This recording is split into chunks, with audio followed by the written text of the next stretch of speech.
E aí galera, bem-vindo ao meu canal, meu nome é Lucas Mendes e hoje eu tenho o prazer de estar aqui, o privilégio com o Dr. Will Andrews fazendo essa entrevista, respondendo as perguntas que vocês mandaram para mim no canal, no WhatsApp e etc. Depois da vinheta.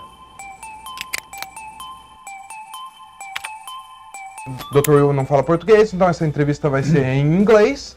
Para você que não fala inglês, é só ligar os subtitles, as legendas aí embaixo. Se você não sabe como é que liga, embaixo do lado direito inferior tem um quadradinho, você vai clicar ali, ele vai começar a aparecer as legendas. Se elas estiverem em inglês, um pouquinho para o lado direito tem um símbolo de uma engrenagem. Clica ali, você altera a legenda para português. Oh, another thing that I saw when I was looking those prescription of one of the companies is that the canines, the cuspid, the upper cuspid, has the most negative torque or inclination in the Anders prescription compared to the other ones. And I found that interesting because I do prefer those canines lingually inclined on that. Right. But it seems that that's an issue on the other philosophies. Yeah. What are your thoughts regarding that? Yeah, I don't know exactly why, but you're right. Our prescription is -7 degrees, and that comes from, again, the study of naturally optimal occlusions. And the advantage to having negatively inclined canines is aesthetics. Aesthetics of canines that are positively inclined is less desirable. And functionally, in lateral function, if the canine is negatively inclined, then you have less, let's say, buccal overjet, so that the lower canine can function and disclude the other teeth more easily. If you have positive inclination, you probably are going to lose some of your guidance and could cause more wear on the posterior teeth. So functionally and aesthetically, it makes much more sense for them to be negative. And we're just following the results of the sample, but those are the reasons for wanting it to be negative. Why others choose to put 0, or it could be the same reason as before. The premolars? Right, to make a left and a right, the same, less cost for the company. Or for some reason they think maybe positive inclination is more aesthetic, a broader smile, which studies on that have shown not to be the case, that negatively inclined teeth are actually preferred aesthetically. That's a new one, because it's a new information that probably who is watching this doesn't know, is that you, with your father, since the first original streetwear appliance, you made a change on the prescription. Why, if you can resume, I know it's a lot of information that made your decision to change the prescription, and if you can resume it, what are the main changes you made on that, and why did you both decide to do that? Well, probably the biggest change, I mean the most obvious change, is the maxillary canine angulation. Originally, in the first version of the streetwear appliance from the 1970s, was 11 degrees angulation.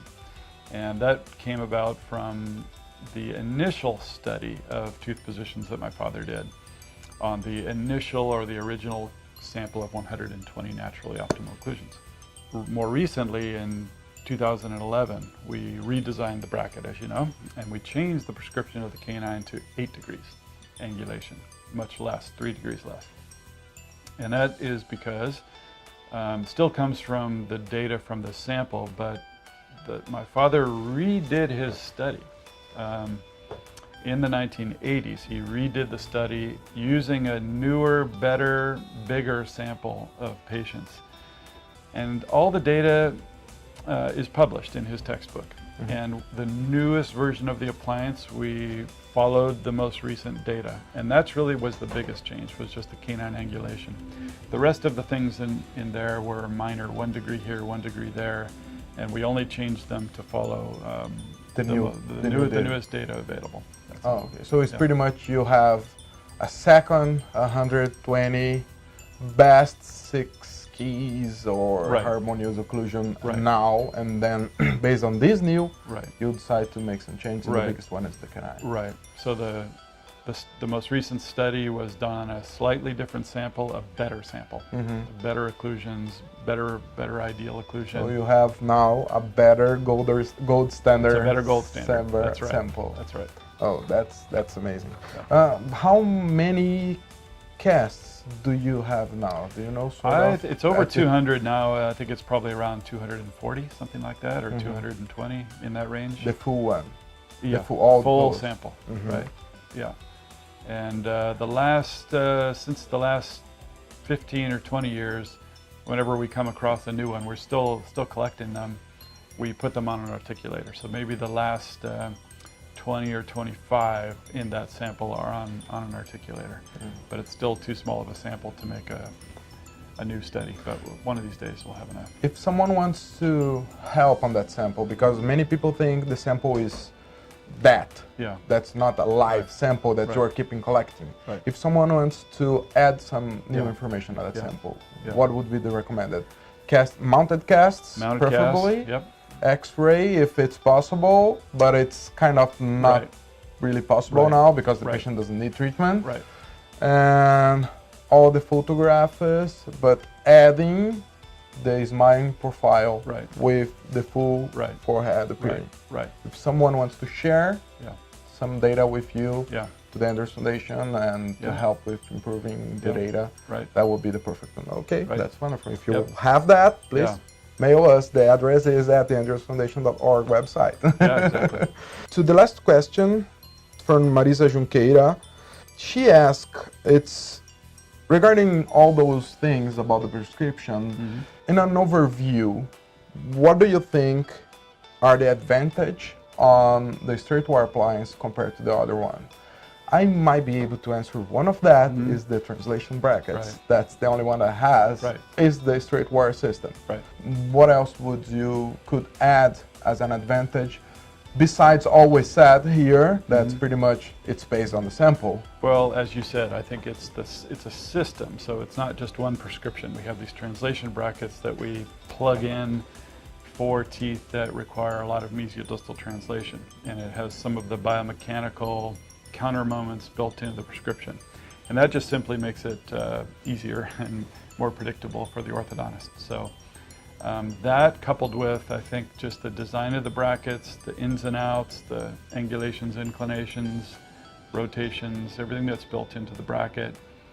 The point of the whole thing is to try to produce tooth positions that come as close to what nature teaches us about naturally ideal tooth positions as we can without having to do wire bending or minimal wire bending more efficiently. That's all. Just takes some of the burden away from day-to-day clinical practice and is a little more automatic and a little more predictable. That's all.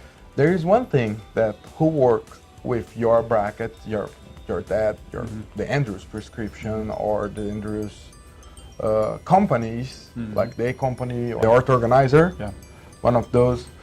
And when we have those brackets and we are placing it, that's a common sense feeling that the bracket kind of goes to the FA point. Yeah. It's like he has a magnet thing, and that's only on your prescription and the companies that work for you that I saw that had that feeling.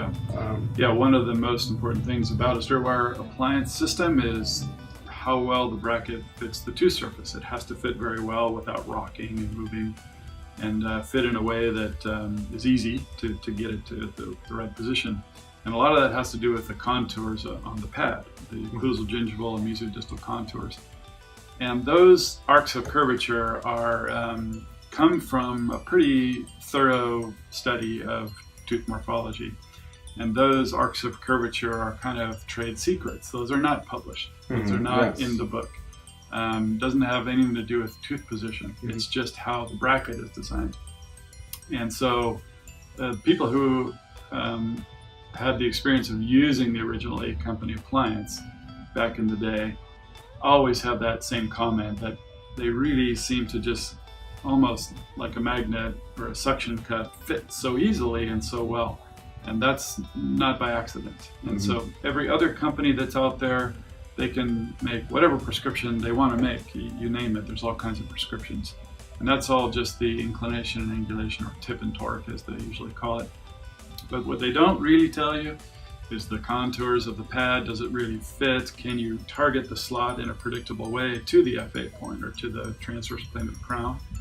And they don't tell you the ins and outs. so well. And that's really almost as important as any other dimension, is the relative prominence of each bracket and therefore each tooth within the arch. So those little bits of data are not always published as part of prescription, but they are every bit as much important to the prescription as the angulations and inclinations.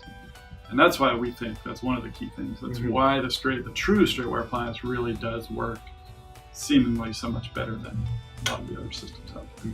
So if I can call that the jump of the cat. There you go. Pulo do gato. That's that old Portuguese I know.